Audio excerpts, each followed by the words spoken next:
typically, a lot of people have a very linear life. That means you have your learning years when you're younger, then you have your earning years, and then you're yearning for retirement, right? So it's very, very linear in that sense. So I told myself, why can't I redesign it? Why can't I borrow some years from retirement and put them into my midlife and then see how that feels? And if I'm bored of that one, I can still pivot back and do another job.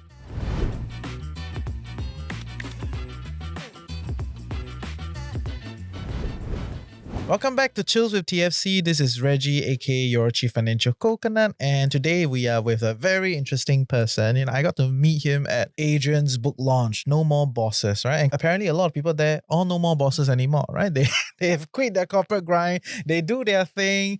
In my view, they are living a happier life, but I don't really know what is the whole story. So after chatting with Andy, I decided to ask him in studio to talk a little bit about his story. So yeah, introducing Andy. You want to introduce yourself to our audience that don't know you?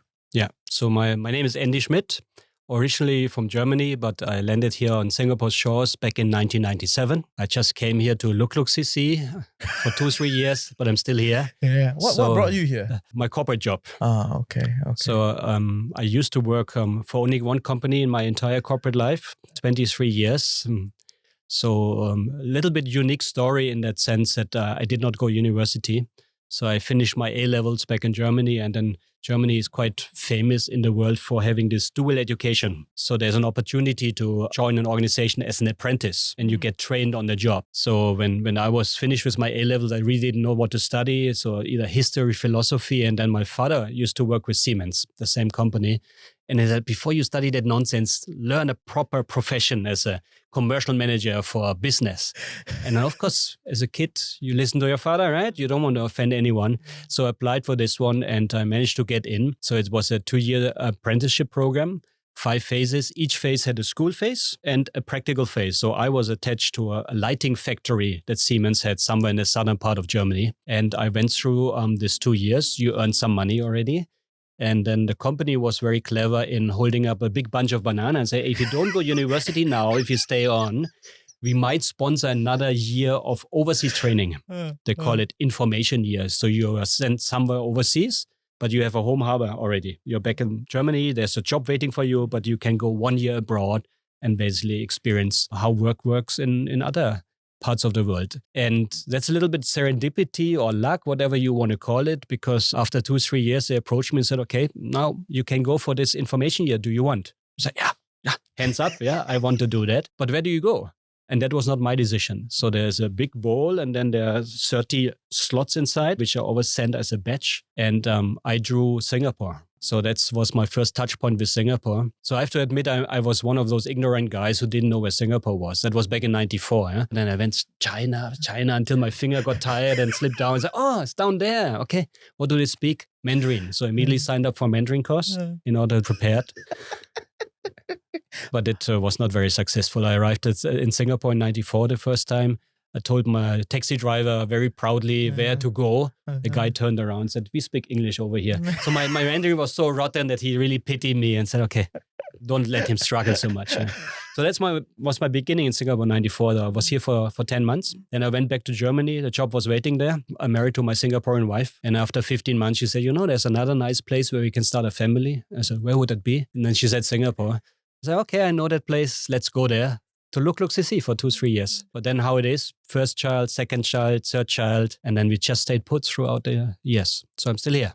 Wow, that's interesting. And you work for Siemens all the way, one company here all the way. Wow, okay. So it's interesting. You started without a university degree and you joined a company and you stayed all the way through and you exited as a CFO of the company? No, not 100% correct. So in between I had the CFO role, but it was not the CFO of Siemens Singapore. It was a subsidiary of Siemens. I still had a few people I had as bosses over there. Yeah. But that's the beauty of apprenticeship at Siemens. Yeah, even that is a big jump. Appreciated on an equal level that some graduate from university. So also income level is equal because imagine other people go university for 4 years. I worked already for 4 years. So income level is equal, and then they have equal opportunity for you to grow. And the reason why I stayed on for 23 years is because I always had wonderful mentors and bosses who saw certain potential in me, which sometimes I didn't see myself, and they nudged me in certain direction and offered me new jobs. So imagine I was financial controller. So I would say 90% of my skill set I can bring along. And Siemens is a very diversified business, right? I mean, we had power station, we had light bulbs, we have medical equipment, we have industrial automation. So I could experience different businesses every 2-3 years, and that kept me going. So it was a good corporate culture, very strong sense of belonging. So there was no need for me to jump ship to go anywhere else because I felt that I'm still growing. And I think that's important that bosses nowadays really create this feeling in their people that everybody feels I'm growing. I'm making progress on my whatever agenda that is. Nobody wants to feel I'm stagnating, I'm hitting the ceiling all the time. And that company offered me this feeling that I was always growing until things happen, right? That was what I was about to ask. Yeah. Because you sound so excited, like you're so happy about it. But why did you go? Well, things changed a little bit. I was initially in the CFO role. The business was sold. So then I had the opportunity to get back into the regional headquarters here in Singapore. I was a smaller business scope. During that period, I had several epiphanies where imagine Siemens colleagues there who are 30, 40 years with the company. And then usually you throw a big retirement party, right? If someone is retiring at that age. And then after a few beers, you ask them, hey, what's your biggest regret in your corporate career? And more often than not, they all said not having spent enough time with the children when it makes a difference to them. So usually 5 to 15 years old, the children, but that's typically where we're in the middle of our career and we are just running, hustling. We in the hamster wheel, we want to make it, right? And we are neglecting our family and kids. And then they said, now I'm 65, I'm retiring now, but my kids are 25 and 30. They don't need me anymore. And I never get this time back. So I heard that several times from these old timers. And then I told myself, I don't want to have the same regret when I'm growing older. And there was a second aspect as well. I always wanted to live life by design, as I call it. So what I observe, typically, a lot of people have a very linear life. That means you have your learning years when you're younger, then you have your earning years, and then you're yearning for retirement, right? So it's very, very linear in that sense. So I told myself, why can't I redesign it? Why can't I borrow some years from retirement and put them into my midlife and then see how that feels? And if I'm bored of that one, I can still pivot back and do another job. So when I was 44, I still remember I had conversation with my wife and said, what do you want? What other materialistic needs do you have? And that time she said, we have a house, we have 2 cars, we have 3 healthy kids. And have nothing else on my want list. And then I said, yeah, then I don't want to work anymore because suddenly I didn't have this goal of earning more money, right? That was a trap, the question. What more do you want? Oh, I don't want any more. Okay, I don't want to work anymore. Yeah, so she was very supportive and said, okay, then you quit. So within a short period of time, I quit. At 44? At 44. Wow. To spend more time with the kids. How old were your kids back then? Now you're testing my mathematics skills.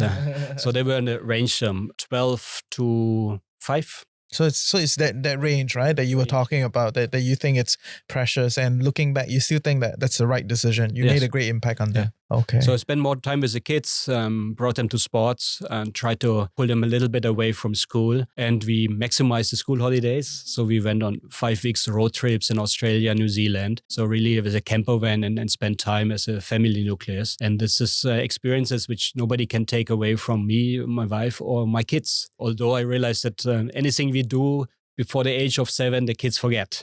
So sometimes when we go through the photos and say, when was this? I can't remember this, and so on.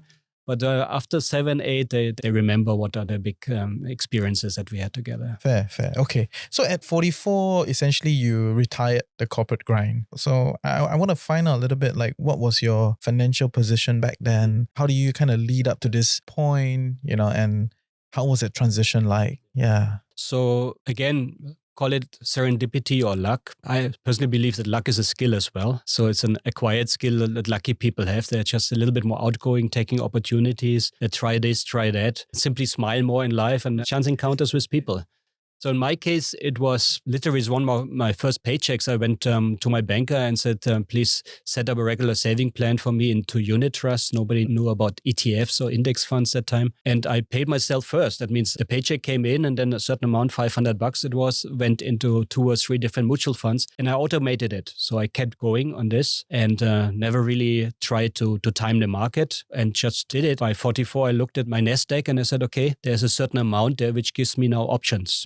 And that's the best value of money is that it gives you options how you use your time, right? So then I decided, okay, if our lifestyle stays as it is, if we don't suffer from lifestyle inflation, if you say we are content with the status quo, then I can cut down my expenses quite a bit. And I'm investing those funds, and from the dividends and from the capital appreciation, I can live for a certain number of years. Not until full retirement, but it definitely would tide me over for the next 10 years. So that was my calculation that time. Okay. Do you mind giving us a bit of numbers on those front? An estimate of kind of like how much were you amassing and the kind of discount on your lifestyle that you were going for to keep up with the plan? Yeah. Singapore helped a lot in terms of the appreciation of properties. So in 99, we started with a condo. Then we sold the condo. Then it was a landed property. So all this appreciated. When I retired at 44, so it was maybe 50-60% was in property. And my investment portfolio was somewhere ballpark between 1 and 2 million Sing dollars. So not excessively high, but still something where... options. It's about options, right? Yeah, you can work with that, right? Yes. With that as the basis at 44, right? With the decent property and about that portfolio size, 1 to 2 million. What was the kind of run rate that you're compressing in terms of expenses, right? Because that's a big part of retiring and then kind of like compressing it so that you're safe, right? In that retirement zone. Yeah. How did that look like? So when I looked at my portfolio, it was shrinking at a run rate of between 50 to 80K a year, despite actively investing as well. So during a time, then I had also a little bit more time. So I said, okay, why don't I go into active investing as well? That's a lot of retirees, you're not alone. Yeah, everybody tries their luck there. So I believe I had a sound education about it. I read a lot about the behavioral finance as well to understand my cognitive biases and the challenges that we have on the emotional side when it comes to investing. So I had my system and initially made some money with the system as well. It was basically momentum trading, trend following as well. But I never really had the discipline and the guts to go in with bigger amounts. So when I looked at my long-term portfolio, which I didn't touch, and then my trading portfolio, I have to be true to myself and said, okay, the long-term portfolio had a better return of investments than my trading portfolio, despite the fact that you invest a lot of time into the active trading. So I stopped that, and nowadays my portfolio is almost exclusively index funds, ETFs. So at the 50,000-60,000 drawdown, like did you try to compress that drawdown, or is that already a compressed drawdown every year? Well, over time, I guess even got more. So the loss got more because kids were growing. Holidays became a little bit more extensive. But I always said it's an investment in experience. I mean, why do you want to accumulate so much money? And once I crossed the 50, I also told myself it's not the time for further accumulation now, it's for decumulation. We should also spend, right? I mean, I delayed a lot of gratification when I was younger. Some people would say I'm minimalist, but I would prefer I was a frugalist. Not stingy, I mean, stingy has it's a fine line, it's a very fine line between that, but I call it frugalist. So I really considered 3-4 times larger investments and was very cautious about spending too much. One example I can give you, our first home. So that time we were double income, no kids. Of course, you go to the show flats, you attempted then to buy a big condo. But then I didn't go for, let's say, the 4-bedder. And I also didn't go for maxing out my mortgage. Because then when you talk to the bankers, of course, you're young. I say, you have a lot of runway, so you can give you a 30-year mortgage and then your monthly pay is so little. But I do understand the magic of compounding. And of course, when you look at a mortgage, it works against you, right? So the longer the runway, the more you're paying interest just to the bank. So I did my calculations. There are very nice online simulators there where you can compare 30-year mortgage versus a 20-year mortgage. How much is your principal and how much is the interest that you're paying to the bank? And the difference was so huge. I said, no, I only go for a 20-year mortgage. It's a little bit more painful at the beginning. And I also told them it has to be viable with one income. That time we worked 2 of us. But I said, I want to keep the option open. If we start a family, if we have kids and so on, there should be an option that one of the parents can stay at home and that we are not bogged down just by this kind of huge condo and both of us have to work just to maintain the condo. So that was also a very conscious decision that I went for a property that I could finance with one salary and we didn't depend on two. In retrospect, do you think that's a smart decision? Yeah, it is a smart decision, but you have to have thick skin because the property agent, of course, tells you, oh, with your income, you can afford bigger. And then, of course, the banker tells you, hey, with your age, you can have a longer mortgage, right? I don't want that. Yeah? So you have to educate yourself because you're talking to in financial matters, they have their own monetary interests. They don't have your monetary interest in mind. They don't want to grow your money, but they want to grow their own money. So that's why I always remind young people that you can't outsource financial literacy to anyone. You have to educate yourself because the only one who takes good care of your money should be yourself. And I think after you left your corporate grind, you actually went quite deep into this personal finance thing. You set up a blog and website and all that stuff. like guy walking the talk, right? So what are some ideas that you thought were very interesting? What triggered me to start the blogging was I was reading so much and then I forgot what I read and where was it. So it was basically my external memory. It's like your own notebook. Yes, my own notebook. I said, okay. And then the blogging took off and said, might as well share what I learned with that reading with other people. And then I started a blog and then came about, what should I call it? I mean, there are all kind of fancy names out there, how you might call your blog. And I realized that, in the corporate grind, we are always working for other people. But the reality, the only life that really counts is our own business, right? Because that will always stick with us. If you're working for other people's business, that will change. Realistically, you are always a number in a spreadsheet. You can be the hero one day and then a new owner comes and suddenly they want to restructure and suddenly you are out. And this coming from a CFO. Yeah. Shit happens. The reality is like this one. Why I came up with a name. I call it Taco Mob, which stands for taking care of my own business.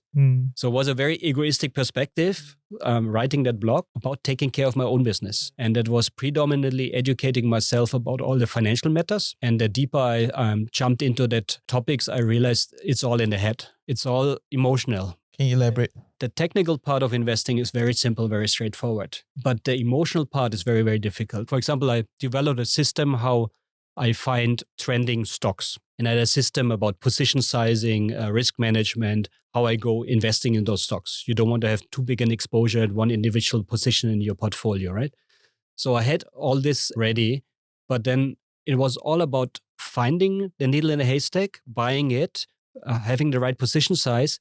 But then when do you sell? And you don't make money by buying, you make money by selling. But the selling part is 100% emotions because you can backtrack all kinds of system and check whether they worked, but you can't backtrack your emotions, right? How you feel during a market turn or a downturn, how you feel during a family event, how do you feel when some big historic event happens out there? It's all emotions. And I found it so difficult to find the right point to sell that I said I have to educate myself a bit more about all these cognitive shortcuts that we are all suffering as human beings, all those biases that we there, so that I'm just simply more aware of my biases and hopefully I can never really avoid them. But with awareness, at least it makes you think and stop and think. And then you can come up maybe with a more rational decision instead of always following your emotional decisions. So what was your decision at the end? Well, the decision at the end was to stop trading because it was just emotionally too taxing. I couldn't sleep well at night anymore. And I think for a solid investment portfolio, one big characteristic is really that you can sleep well at night. Of course, you might not beat the market all the time, but I understood the magic of compounding. Just keep grinding, just let the money work 24/7. And the beauty is, I mean, even if I'm on holiday or if I'm sleeping, the money is still working for you. And then you do that for 20, 30 years. And I think most of the people will be very happy when they look at the portfolio size after this. Yeah. Fair. And I think that is like the wisdom of the day, right? Like nobody is really questioning that anymore. I feel like this compounding, broadly diversified, low cost, it's like the wisdom of the day. And some ideas, they stand the test of time and some ideas don't. And you've been at it for a while, right? So maybe you can just kind of give us some color, our listeners. Like what are some finance or personal finance ideas that for you stood the test of time? And what are some things that, are just fads? Don't bother listening to that, right? Yeah. First of all, reading is super important because there's so many people out there, been there, done that. just learn from their mistakes. Doesn't mean that you have to try everything and see how it works. And statistics is important, that you really educate yourself about history and market history as well, to see what has worked in the past. I mean, we can't predict the future, right? But we always look at it and say, okay, somehow the future is more of the same. It's not totally different, right? Market will change. Human behaviors don't change. They're always the same. So reading was important. I read at least 30, 40 different books and tried to then distill what is important for me. And the more I read about it, the more I forgot about active investing. Because as the dumb money, as they call it, right? The smart money is basically all the financial investors. Day in, day out doing that thing, right? Correct. That's their profession. Yeah. So how could I realistically have an edge over them? I think the only edge that we have as a small investor is time, because we don't have to report to our boss every quarter about our returns, right? I didn't report to my wife about my returns. Yeah. So did she ask ever about your returns? No, she didn't. Okay, great. As long as food was on the table, it was okay. Life is good, right? We carry on. Okay. So that's important, that you really try to find your own edge. How can you be different from the rest? And for me, it was time. I didn't even look at my portfolio returns from 1st of January to December, because I said, I'm not an organization. I have a financial year like this one. So I looked at my portfolio returns from my birthday to my birthday. So I just made my own rules up. And then I have different returns. And then you are less tempted to compare yourself to market returns, because the market returns are always published for the calendar year. So I have my own benchmarks. And that makes it a little bit easier to stick to what you want to do, because you're not so tempted to say, shit, the S&P went up 25%, my portfolio went 20%. No, it's different time frames that I'm looking at. So you're playing with your own mind. Yeah. You have to trick your own mind a bit. Yeah. I realized that you can't copy what anyone else did, because everybody has their own game. Everybody has their own risk tolerance as well. So that's also an important part, where you have to go deep into introspection and really understand your own risk appetite, and then structure your portfolio according to this. So if you look at my portfolio now, I call it the awesome portfolio, but other people would say it's so boring, because there's bonds inside. So for example, I just declare my CPF as my bond portion of my portfolio. There's only 20% equity inside, and there's property inside in real concrete gold, but also REITs. I believe very much in REITs. Let other people manage the property. So why do I have to have a second property as a landlord and run after all these problems with agents, with renovation, with stupid tenants, do pay or don't pay or destroy your property? Let other people manage it and just collect the dividends from the REITs. And there is gold in the portfolio as well, because I'm always looking for asset classes which are less correlated to each other, so that hopefully I don't have to shift around too much, no matter what happens in the market out there. And something will happen in the market. I mean, the last 10 years was a little bit Goldilocks, so we can't extrapolate the next 10 years will be exactly the same. Yeah? Fair. Okay, so then with time, in your bag, right? Like, what are some personal finance ideas that have changed over time for you? Like, investing aside, like whether is it spending, whether is it like, insurance, credit cards, some of these things that, everyone's talking about, like the miles game. I don't know if you know about the miles game. Yeah, so just want to get your thoughts on those things. I try to be a little bit resilient compared to what the marketing machine is throwing at the consumer, trying to educate myself a little bit more. All this reading on behavioral science helped me also to understand the other side of the people who are trying to sell something to me, because of our human behavior that we are tempted by this kind of stuff. No, I'm not in the miles game. I have 2 credit cards. I usually use one. Another credit card is still running in Germany, so which sometimes I use on holidays. So very limited in that sense. I also don't jump on new promotion in terms of open a brokerage account here and there. You get $600 bonus when you sign up here and there. So I have my 2 or 3 brokers where they work with, and I limit myself to that. Help us understand a little bit. Like, you try to study the marketing machine on the other side, right? So because they're targeting us, huh? Yeah. So like, how are you looking at these things? Why are you not like activated by the marketing machine? Take the example of investing and the bankers, yeah, or insurance brokers who are approaching you and telling you all kind of stories, giving you some complex structural products, which sometimes I think themselves don't understand. I mean, with all the reading, I realized that I have to take care of my own financial decisions. I can't outsource it to someone because they have different interests. They don't really want to grow my money. They want to grow their own wallet.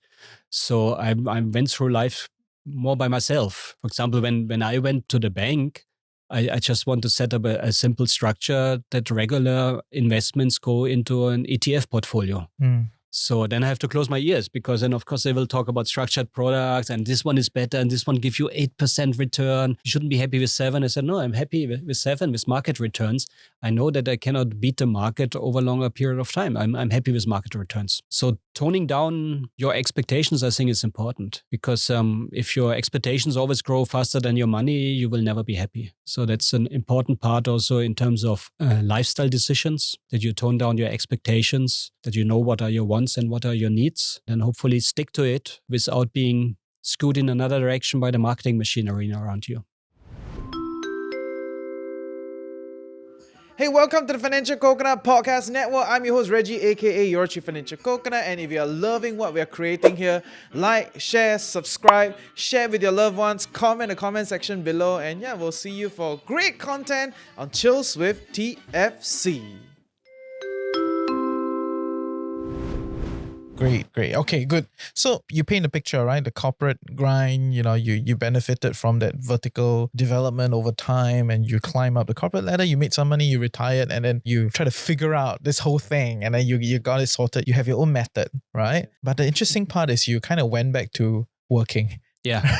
So I think maybe you've been out of it for too long and you're getting bored. I don't know. So I want to understand, why are you then back doing work? Because I think a lot of people today, when they think about retirement, is like, I just want to get out of this. Once I'm out, I'm out, I don't want to think about it. So with the benefit of hindsight, right? What was that thought process and what are you doing now? Yeah. Yeah, I mean, predominantly, you mentioned already, boredom. I mean, the first 2 years, it was super interesting to spend more time with the kids, but they go to school in the daytime, and then what do you do with your time? Mm-hmm. So initially, I started on Coursera. This is mass open online courses, because as I mentioned, I was never at university. So I was missing that part of my education a little bit. So, okay, now you can go online university. So I did about 40 different courses there, starting from astronomy, pharmaceutical, climate change, human behavior, morality, all kind of things, because I just wanted to see what else is out there. To be frank, during my 23 years in my financial controller career, my horizon became more and more narrow by the work that I was doing. I was going very deep, but it was very narrow. I didn't really know what else is out there. So I wanted to widen my horizon by just tapping into different kind of courses that were there. And one that really piqued my interest was this behavioral economics. And that one I dove then a little bit deeper, and that brought me then to the blogging part. And once again, the kids were growing up, started to have their own friends. They come home from school, daddy sitting there on the sofa is like a fixed asset already. Yeah, also there. It's nothing special anymore, right? So this novelty factor wears off. And I believe as human beings, we're social human beings. We need our relationships, connections. And I realized that I really lost my social capital after leaving the organization. Imagine you work with people from all walks of life. Sometimes it's stressful at work because you have to solve problems as a manager and a leader. But in hindsight, it was actually the salt in the soup, because I interacted with so many people from so many walks in life. And now it was just a family nucleus, a little bit one-dimensional, right? So I thought about how can I widen my circle of social contacts again. And again, luck or serendipity, a friend of mine, colleague actually, we worked together in the early 2000s. And then he happened to be an early investor in a company in Switzerland. So that company is called Beekeeper. So like the person who keeps the beehives. And they invented a new app, which is an internal communication platform focusing mainly on frontline industries, logistics, hospitality, retail, F&B. And then he said, they want to expand in the world. You can become their partner for Singapore to promote that product in Singapore. You will be your own boss. So you're on your own company, but you're a one-trick pony. You have a principal that delivers a product and has the whole product roadmap is there. You just have to do the sales. And for the sales part, you decide how many hours, how much effort you want to invest in this. So is it true? Do you just have to do the sales? Yeah, but the just part is really in inverted commas. I was a financial controller. I was always chasing my salespeople. Wow, the forecast, not mad. Why? And then the salespeople always tell me, you know what? I'm talking to the customer, but I'm not holding their hand to sign on the dotted line. That's still a human decision over there. So it's very difficult to predict and forecast when a customer really signs on a dotted line. So now I saw it from the other side. Yeah. So it's a lot of hard work. Gonna apologize to the salespeople. No. I went back to apologize and really said I appreciate what you did, because it's not easy. You have to create a huge funnel, and then unfortunately the funnel becomes very, very narrow, and then a little bit of sales drops out in the end. Yeah. So it's not just sales. It's a tough learning curve I went through, because you have to find your market segment. At the peak, there were 3 of us. At the moment, I'm alone. So you have to cover everything from digital marketing to content creation, sometimes cold calling, going out to networking events, chit-chatting with people, wining, dining, in order to get closer to decision makers who hopefully appreciate the solution that you can provide and then run with you. So it was a difficult period. I started in 2016. So first year, nothing. Second year, I had a sale. And then I had drought again for quite some time. And my friend in Switzerland always said, a regular guy would never do that. They would have given up a long time ago, because typically we are addicted to our monthly paycheck. And as a solopreneur, I had 1 year, 2 years, no income at all. I also invested in another startup where I was helping out a little bit on the financial side. So I kept myself busy with several balls in the game. You're juggling several balls, and then you see which one works out. So in the end, the one that worked out for me was Beekeeper, this Beekeeper app to help companies to close the communication gap with the frontliners. Yeah. And that's what I'm doing now. But why did you not go back to a corporate job? Because I didn't like the downside that comes with a corporate job. It's never 9 to 5 in Singapore. It's always more 9 to 9. Is it 9 to 5 in Germany? It's 9 to 4 in Germany. Okay, dang. Germans don't work so hard, but I realized that in Singapore, no matter how productive you are, it's still expected that you are around when the boss is around and all this. The office politics I didn't really fancy that much. And what I really enjoyed during the period after I left my corporate life, the feeling of autonomy over my own time. So when you look nowadays in my calendar, it's 80% blank. So I don't want to fill it up with action. It's more about being than doing all the time. And I believe I can never live this kind of life in a corporate environment where again I have to report to other people, where again I'm driven by goals and KPIs. So it's just not for me anymore at that stage of my life. That is cool. So in retrospect, right? Like after doing this whole arc, if you were to do it again, how would you do it differently? Because now you had all the wisdom, right? Like, kids, 2 years, very bored. They see you as a fixture. You're always there. They're no longer excited to see you. So how would you redo it if you were to do it again? I guess one of the lessons learned at the beginning was you need like-minded people, allies at the beginning when you start your entrepreneurial journey, because it's very lonely. So you need people like-minded who have similar challenges, where you can bounce off ideas, where you can just meet them over a beer and just share your worries and your concerns, because they have a similar perspective, right? They might be a little bit ahead in the journey, and they have something to share. So I missed that opportunity to build up this network of like-minded entrepreneurs around me at my early stage of my entrepreneurial journey. So that I would have been done different, to immediately go out and find some like-minded people to share notes. So you will not say, given that you know that eventually you get bored, right? You will not say like, how about let us not quit the corporate grind? Or maybe just take something a bit more relaxed. You just take something lighter, like don't quit the grind and go somewhere else. True. The challenge is in Singapore, how do you find a lighter job? I mean, you can do part-time, but not many companies offer real good part-time jobs. And you can do the supermarket stuff, stacking shelves. I mean, also not getting younger, then my back is hurting and so on. And I realized that I send my kids through that lesson as well, that just trading in your time for money never gets you anywhere. Because time is limited, right? We all have 24 hours. And if you're selling your time for money, then your income is limited. So you have to find an avenue to tap onto this world of abundance that we live in. I mean, there's money everywhere, but you just have to find a way to tap onto it and siphon some of it out. And hopefully in a way that you can earn money not just by putting more hours in, but by being maybe more productive, more creative, more intelligent, in order to get sometimes a little bit a bigger cup from that world of abundance that is out there. I want to ask one last question around people that are on the fence of this, right? Because there are a few prerequisites, right? One prerequisite is you have amassed a decent financial position. You need a cushion. There's a cushion, right? You're not high net worth, but you have a certain position, and financially it opens up the option. But then because of all the uncertainty beyond this. And because you spent 20, 30 years of your life doing this thing again and again and again, this corporate grind, there's all the consideration, all the fear, all the anxiety, all these other things. It's not just about having money. What advice do you have for this group of people, which is the 44-year-old you, right, back then? It was definitely not easy, but what I learned is there's this saying, hard decisions, easy life, easy decision, hard life, right? And I believe this. So it was definitely a hard decision for me to do that. But in hindsight, it opened up opportunities. Of course, the money helped that I had this cushion. So I was not addicted to my monthly paycheck anymore. So I had my life in order in terms of the recurring expenses.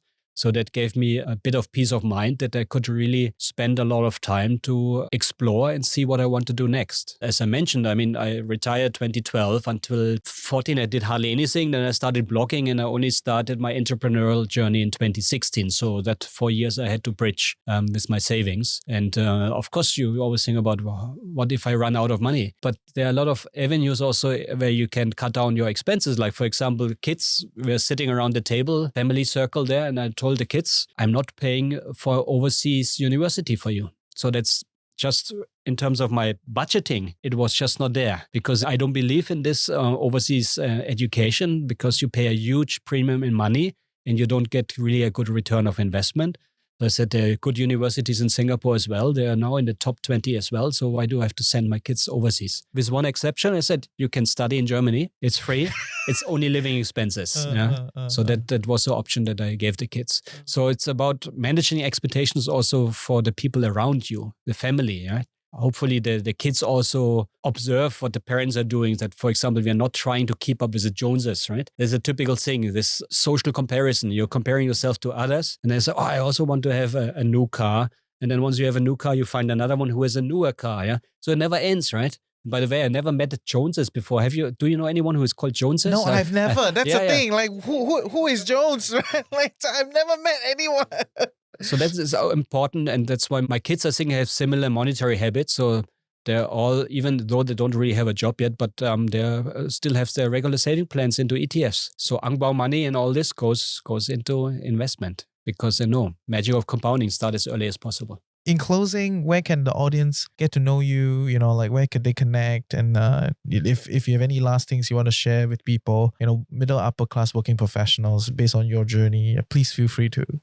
Yeah. One thing that I want to share with everyone is there's always this saying about regret minimization. I think that doesn't work. We will all have regrets in life, but try to optimize your regrets and choose bigger chunks where you want to have a regret or no regret. So for me, I wanted to avoid this regret that I heard so often from others, not having spent enough time with the children and the family. So regret optimization is what I try to recommend to people. It's a very personal journey, but it's a concept that might resonate with some people. In terms of connecting, I'm quite active on LinkedIn. So you can find me under Andy Schmidt. If you're more interested on financial literacy, personal finance topics, you can follow my blog, which is called tacomob.com. There's a lot of stuff on cognitive biases. I think I've written more than 100 pieces on how these cognitive biases make us do dumb things with money. And the marketing machine and all that, right? Yeah. Nice. tacomob.com. Yeah. Thank you. Thank you for your time.